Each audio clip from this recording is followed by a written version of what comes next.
Différence entre un custodial et un non-custodial wallet. On peut lire de plus en plus en souvent les termes « custodial wallet » ou « non-custodial wallet » dans de nombreux articles. Cela est source de vifs débats au sein de la crypto-communauté, en particulier sur quel type de wallet est mieux que l'autre. Mais quelles sont exactement les différences entre ces deux types de portefeuilles? Comme on le sait, un wallet, ou portefeuille, possède une clé publique, mais surtout une clé privée qui permet de signer vos transactions. On sait également que de nombreux wallets offrent la possibilité de stocker cette clé privée sous la forme d'une phrase mnémonique, plus facile à retenir ou noter qu'une suite de caractères aléatoires. Ce qu'il faut surtout garder en mémoire est que lorsque l'on possède notre clé privée, on possède nos fonds. La principale différence entre un custodial et un non-custodial wallet est minime, mais a une grande importance. Dans un custodial wallet, c'est une plateforme qui détient votre clé privée alors que dans le second elle est à vous. On parle également de « light wallet » dans le cas d'un wallet non custodial. Souvenez-vous ce que cela implique, dans un custodial wallet c'est bien l'entreprise qui possède vos fonds. Néanmoins, le débat va plus loin que ce simple constat puisque la possession de la clé privée entraîne certes des avantages, mais aussi des inconvénients. L'un des principaux avantages d'un custodial wallet, portefeuille gardé en français, est une conséquence qui découle de la possession de la clé privée, vous ne pouvez pas perdre votre clé privée. Même si cela paraît évident, il faut rappeler que lorsque vous perdez votre phrase mnémonique par exemple sur un non-custodial, vous perdez avec vos cryptos. Ici la méthode d'authentification se résume à une adresse mail et un mot de passe et si vous oubliez ce dernier il y a le petit bouton mot de passe oublié. Il est donc nettement plus facile de récupérer vos fonds à condition d'avoir toujours une connexion internet. Puisque votre clé privée n'est pas stockée localement, il faudra obligatoirement être connecté pour manipuler vos cryptos.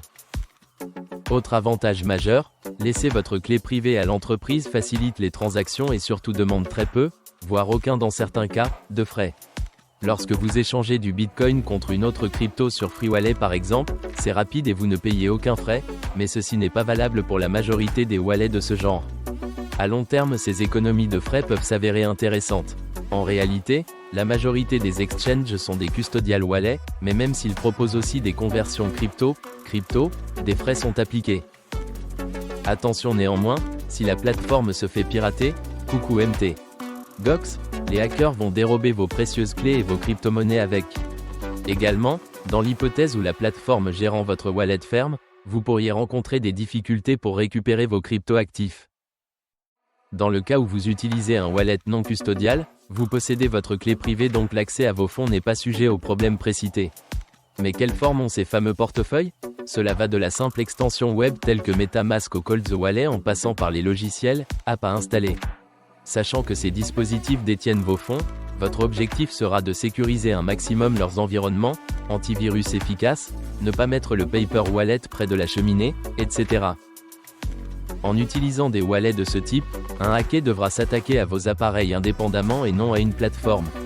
Par ailleurs, il aura davantage de difficultés à s'emparer de vos fonds si vous prenez les précautions nécessaires. Mais la menace n'est pas qu'extérieure puisque si vous perdez votre clé privée vous en êtes le seul responsable et vos cryptos seront perdus.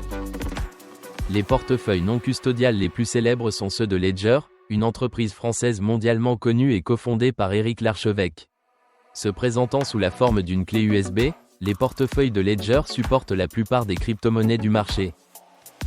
Vous l'aurez compris, il n'y a pas de bonne ou mauvaise réponse à cette question.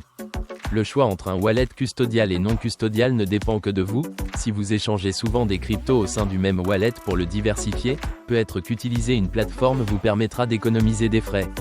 A l'inverse, si vous êtes un holder, un wallet non custodial sera peut-être plus adapté pour détenir, vraiment, vos fonds sur le long terme.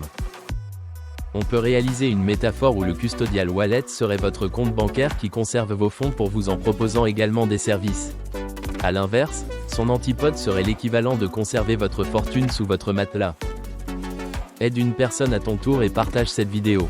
Abonne-toi et rejoins ma communauté. Scanne mon QR code et connecte-toi à l'avenir dans la finance décentralisée. Cette vidéo ne constitue pas un conseil financier. Notre objectif est de répondre à vos attentes, d'initier et d'informer.